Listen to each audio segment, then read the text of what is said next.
जय हिंद आप सभी को। देखिए, ये हमारी एमपी पटवारी 2023 के लिए स्पेशल वीडियो है हिंदी का।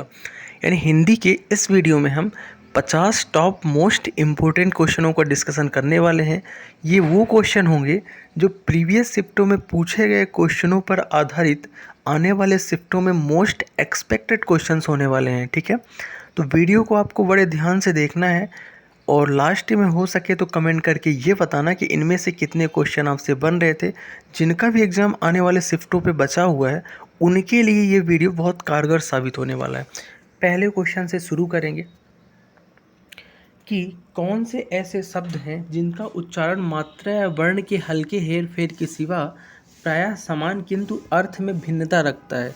तो देखो, ऐसे युग्म शब्द होते हैं जिनकी मात्रा वर्ण में हेर फेर हो सकता है, लेकिन शब्द जो है ना प्रायः क्या होते हैं, अर्थ में भिन्न लेकिन उच्चारण में समान होते हैं। उन्हें युग्म शब्द या शब्द युग्म बोलते हैं। जैसे कि मैं उदाहरण की बात करूं तो ले लेता हूं तरणी, तरणी, तरणी। इन सब में उच्चारण लगभग लगभग समान है। तरणी तरणी में अर्थ बहुत अलग है। तरणी जो है सूर्य और तरणी मतलब नाव होता है। ठीक है, तो उन चीज़ों की बात ये कर रहा है। अगला देखेंगे कि अर्थ के आधार पर नीचे लिखे वाक्यों में भेद बताइए। वाक्य ये है कि भगवान आपको सद्बुद्धि दे। ये किस प्रकार का वाक्य है बताना है। तो ये एक प्रकार का इच्छा वाक्य है, यानी कि आप ऐसी इच्छा करते हो कि भगवान करे कि आप सफल हो जाओ, सद्बुद्धि दे।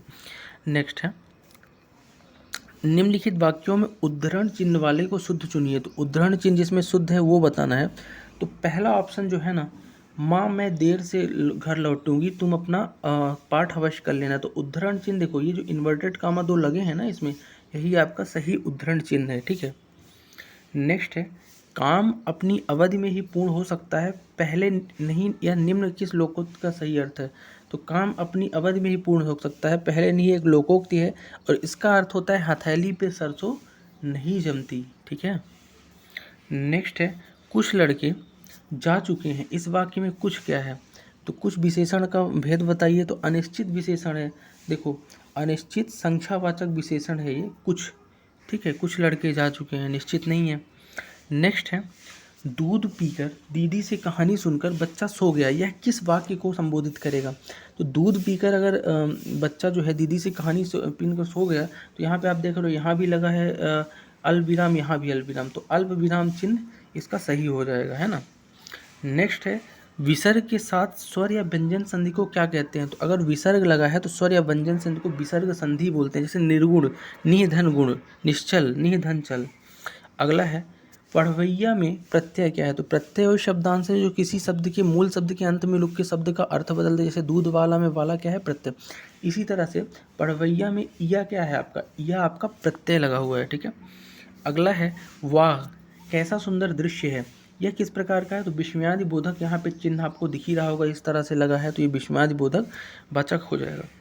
नेक्स्ट है, तनु का पर्यायवाची। तो तनु का जो पर्यायवाची होता है ना, वो होता है शरीर। क्या होता है, शरीर होता है तनु का पर्यायवाची। देह, काया, कलेवर, अंग, गात, ये सब क्या है, शरीर के ही पर्यायवाची हैं।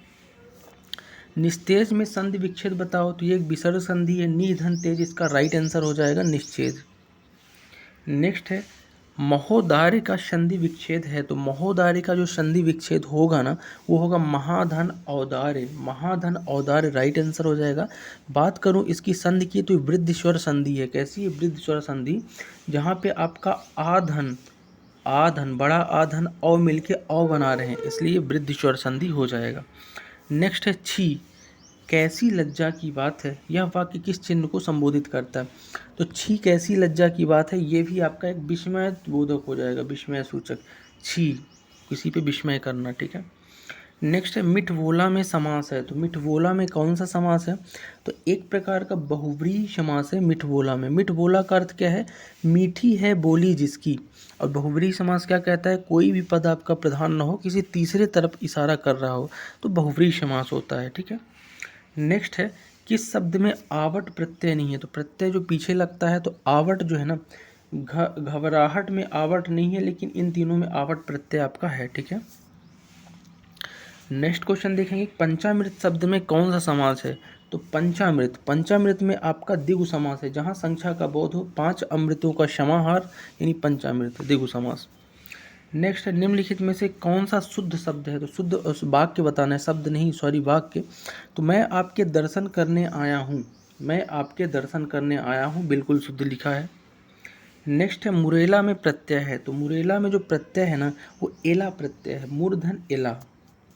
नेक्स्ट है प्रतिध्वनि शब्द में प्रयुक्त उपसर्ग है, तो प्रतिध्वनि में उपसर्ग प्रति, प्रतिध्वनि ध्वनि यानी प्रति आपका शुरू में लगा है तो उपसर्ग।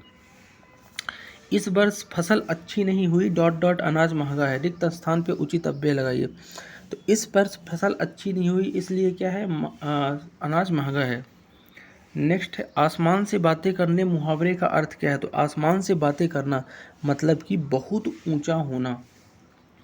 नेक्स्ट निम्न में से शुद्ध वाक्य कौन सा है ये बताना है, तो इसमें से सबसे शुद्ध जो है ना आज के समाचार अच्छे हैं, ये एक शुद्ध वाक्य लिखा है, आज के समाचार। नेक्स्ट है दिल महसूस कर रह जाना, तो दिल महसूस कर रह जाना मतलब खींच कर रह जाना। निम्नलिखित में से कर्ता मैं एक वचन का बहुवचन बताएं, तो मैं का बहुवचन जो होगा हम होगा। नेक्स्ट है शिथिल का पर्यायवाची शब्द इसमें से क्या है, तो शिथिल का पर्यायवाची होगा सुस्त, ढीला और धीमा, शिथिल का पर्यायवाची हो जाएगा। नेक्स्ट है पुस्तक धन आलय बराबर पुस्तकालय होता है, तो ये संधि कैसी है, तो आधन आ जब मिल के बड़ा आ बनाते हैं तो दीर्घ स्वर संधि हो जाती है। नेक्स्ट है किस संधि में इला प्रत्यय है, तो किस शब्द में इला है, तो इसमें से प्रत्यय नहीं है पूछा है सॉरी, तो विषैला में इला नहीं है एला है, लेकिन जहरीला पथरीला चमकीला में इला प्रत्यय है। नेक्स्ट है गहरा का विपरीतार्थक बताइए, उल्टा बताना है गहरा का, तो गहरा का उथला हो जाएगा उल्टा, ठीक है। नेक्स्ट है ओठ चिपकाना मुहावरे का अर्थ है, तो ओठ चिपकाना जो मुहावरे का अर्थ है बात को छुपाना। नेक्स्ट गांठ का पक्का होना मुहावरे का अर्थ है, तो गांठ का पक्का होना का अर्थ आपका हो जाता है कि धन को संभाल कर रखना। नेक्स्ट है निम्नलिखित वाक्य का शुद्ध रूप बताइए, तो इनमें से शुद्ध वाक्य है पहले ये पढ़ते हैं। अब आप जा सकता है, तो ये तो सही नहीं है, अब आप जा सकते हैं, ये आपका शुद्ध लिखा हुआ है। नेक्स्ट है पित्राग्जा शब्द में किन दो शब्दों से मेल से बना है, तो पित्राग्जा जो है ना पितृधन आज्ञा, पिता की आज्ञा, ये आपका यण स्वर संधि हो जाएगा, ठीक है। नेक्स्ट है लिखाई शब्द में प्रयुक्त प्रत्यय, तो लिख धन आई, तो आई इसमें क्या है प्रत्यय जुड़ा हुआ है लिखाई में, ठीक है। नेक्स्ट है जो ठीक से कर्तव्य पालन ना कर सके उसके लिए एक शब्द बताइए, उसे बोलते हैं किंग कर्तव्य विमूढ़, जो ठीक से कर्तव्य का पालन ना कर सके। अगला है शुद्ध वर्तनी का चयन कीजिए इसमें से, तो सबसे शुद्ध जो लिखा है ना तो ऑप्शन नंबर 2 अद्धा पतन, ये इस तरह से लिखा जाएगा, याद रखना। नेक्स्ट है जिस स्त्री का पति बाहर हो उसके लिए एक शब्द, जिस स्त्री का पति बाहर हो उसके लिए प्रेषित पतिका बोलते हैं, क्या बोलते हैं प्रेषित पतिका, ठीक है। नेक्स्ट है सकर्मक में उपसर्ग है, तो सकर्मक एक शब्द है, इसमें उपसर्ग बताना है, साधन कर्मक यानी सा आपका क्या है इसमें से उपसर्ग है। नेक्स्ट है सहसा में समास है, तो सहसा में समास कौन सा हो जाएगा, तो अव्ययी भाव समास इसमें है सहसा में, ठीक है। जैसे कि सहसा का अर्थ होता है एकदम से, तो इन सब में जिसमें अव्यय हो पहला वाला पद पूर्व पद अव्यय हो तो वहाँ अव्ययी भाव। नेक्स्ट है चतुराई में प्रत्यय है, तो चतुर्धन आई, तो आई इसमें क्या है प्रत्यय है, ठीक है। निम्न में से आत्मविश्वास का सामासिक विग्रह, तो आत्मविश्वास का हो जाएगा अपने पर विश्वास यानी आत्मविश्वास, ठीक है, ये एक तत्पुरुष समास हो जाएगा, याद रखिएगा, ठीक। नेक्स्ट अनुस्वार और अनुनासिक के उच्चारण में क्या अंतर है, तो अनुस्वार जो है ना याद रखना, अनुस्वार जो होता है हवा नाक से निकलती है, जबकि अनुनासिक में हवा नाक और मुंह दोनों से निकलती है, यही आपका मेन अंतर है। अनुस्वार में केवल नाक से और अनुनासिक में नाक और उससे मुंह दोनों से निकलती है, ठीक है। नेक्स्ट देखेंगे अनुस्वार अनुनासिक समझ गए ना, जैसे अंग आहा ये दोनों क्या है, अंग जो है आपका अनुस्वार है, अनुनासिक हो जाएगा आपका आहा। नेक्स्ट है निम्न में से अकाल पीड़ित का समासिक विग्रह चुनिए, तो अकाल पीड़ित का अकाल से पीड़ित राइट समासिक विग्रह होगा, कर्ण तत्पुरुष समास है। नेक्स्ट है निम्नलिखित में से कौन सरसी तड़ाग और सर का एक अन्य पर्यायवाची है, तो सरसी तड़ाग और सर जो होते हैं ना ये सब सरोवर यानी तालाब के पर्यायवाची होते हैं, याद रखना है आपको। देखो पुष्कर, हद, सरसी, पद्माकर, तड़ाग, सर, ये सब क्या हैं, तालाब के ही पर्यायवाची हैं। नेक्स्ट है, पेड़ से पत्ते गिरते हैं, रेखांकित शब्द में कारक विभक्त कीजिए। तो पेड़ से पत्ते गिरते हैं, इसमें से अपादान कारक है, क्या है, अपादान कारक, से पर रेखांकित था तो अपादान कारक हो जाएगा। उच्चारण के आधार पर व्यंजनों के कितने भेद हैं, तो उच्चारण के आधार पर जो व्यंजन होते हैं ना, 4 प्रकार के होते हैं, ठीक है। कौन कौन से, स्पर्श व्यंजन, अंतस्थ व्यंजन, ऊष्म व्यंजन और संयुक्त व्यंजन, याद रखना है आपको। बेसुध का पर्यायवाची है, तो बेसुध यानी बिना सुध के, तो इसका पर्यायवाची क्या हो जाएगा, संज्ञाहीन। संज्ञाहीन मतलब कोई चीज़ बेसुध हो, आकुल, अचेत, विकल, बेहोश, ये सब क्या है इसके पर्यायवाची। संस्कृत के ऐसे शब्द जिन्हें ज्यों का त्यों प्रयोग करते हैं क्या कहलाते हैं, तो ऐसे शब्दों को तत्सम बोलते हैं जो संस्कृत से उठा के डायरेक्ट हिंदी में प्रयोग कर ले जाएं। अगर तद्भव होता तो संस्कृत से उठा के उसका रूप, जैसे अश्रु, अश्रु क्या है, एक संस्कृत शब्द है, तो अश्रु एक तत्सम हो जाएगा, लेकिन अश्रु को अगर आंसू लिख रहे हैं ना तो तद्भव हो जाएगा, याद रखना है।